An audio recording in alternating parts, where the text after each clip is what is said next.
Students, स्वागत है आपका आपके अपने YouTube चैनल बीजी टीचर में। तो स्टूडेंट्स, आज के वीडियो में मैं एक बार फिर बहुत ही इम्पोर्टेंट टॉपिक लेकर आया हूं जो कि पिछले वीडियो से रिलेटेड है, और वो है कि संख्याओं को जब हम विस्तारित रूप में लिखते हैं तो एक दूसरी स्टेप वाला सवाल भी आता है। एक तो सामान्य संख्याएं होती हैं और दूसरी संख्याएं होती हैं दशमलव संख्याएं। तो दशमलव संख्याओं का हम विस्तारित रूप में किस तरीके से लिखते हैं, तो इस वीडियो में हम सीखने वाले हैं। वीडियो पसंद आए तो लाइक करना है, दोस्तों के साथ शेयर ज़रूर करना है, और चैनल पर नए हो तो चैनल को सब्सक्राइब करना है ताकि इस तरीके का वीडियो आप लोगों तक पहुंच पाए, और बेल आइकॉन को प्रेस करना नहीं भूलना है। साथ में कमेंट्स करके ये भी बताना है कि आप लोग कौन सी कक्षा में पढ़ते हैं, ताकि मुझे वीडियो बनाने में थोड़ी सी हेल्प मिल सके। तो इतना सा काम तो आप लोग मेरे लिए कर ही सकते हैं। तो शुरू करते हैं वीडियो और देखते हैं कि दशमलव संख्याओं के विस्तारित या प्रसारित रूप को किस तरीके से लिखा जाता है। इसको समझने के लिए मैंने यहाँ पर आप लोगों के लिए एक सवाल लिया है, और सवाल क्या है, देखो यहाँ पर 9346.75 को हम विस्तारित रूप में लिखेंगे। अब देखो यहाँ पर हमें विस्तारित रूप में लिखने के लिए पिछले वीडियो में मैंने बताया था कि हमें स्टार्टिंग कहाँ से करनी है, इधर से या इधर से। तो हमें स्टार्टिंग करनी है इधर से, यानी कि पीछे से, बाईं तरफ से हमें विस्तारित रूप में लिखने के लिए स्टार्टिंग करनी है।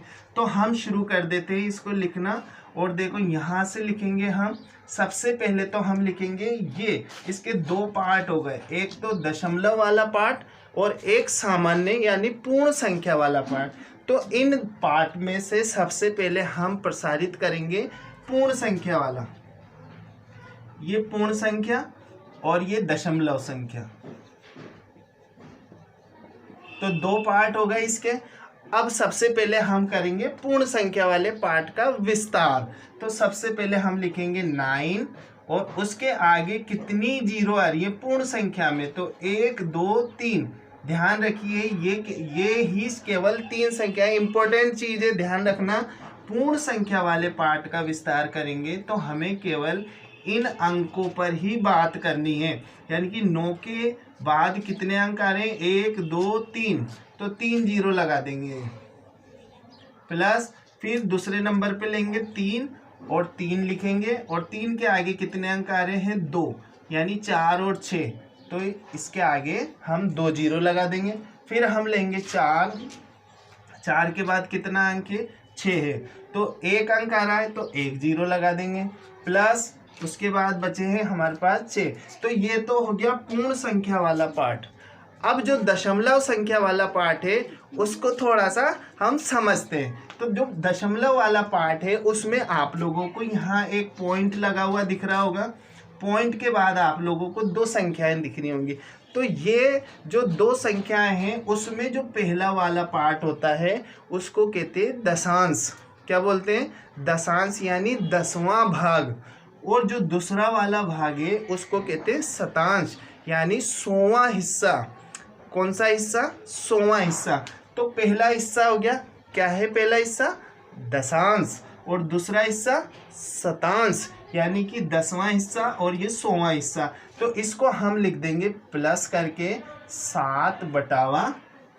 अब देखो यहाँ पर लिखेंगे हम 7, यानी 10वां हिस्सा। 10वें हिस्से में कितनी जीरो आती हैं, 10 में कितनी जीरो आती है, 1 जीरो आती है, तो यहाँ पर लिखेंगे 1 जीरो। यही चीज़ इम्पोर्टेंट है सीखने के लिए आप लोगों को।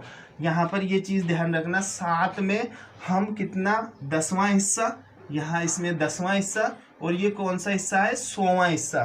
तो यहाँ पर उतनी ही जीरो लगानी है जितना हिस्से में आ रही है।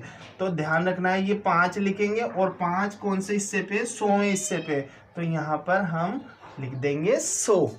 तो इस चीज़ को आप लोगों को समझना है कि पॉइंट के बाद 10वें हिस्से के लिए नीचे 10 लगाएंगे, 100वें हिस्से के लिए नीचे 100 लगाएंगे।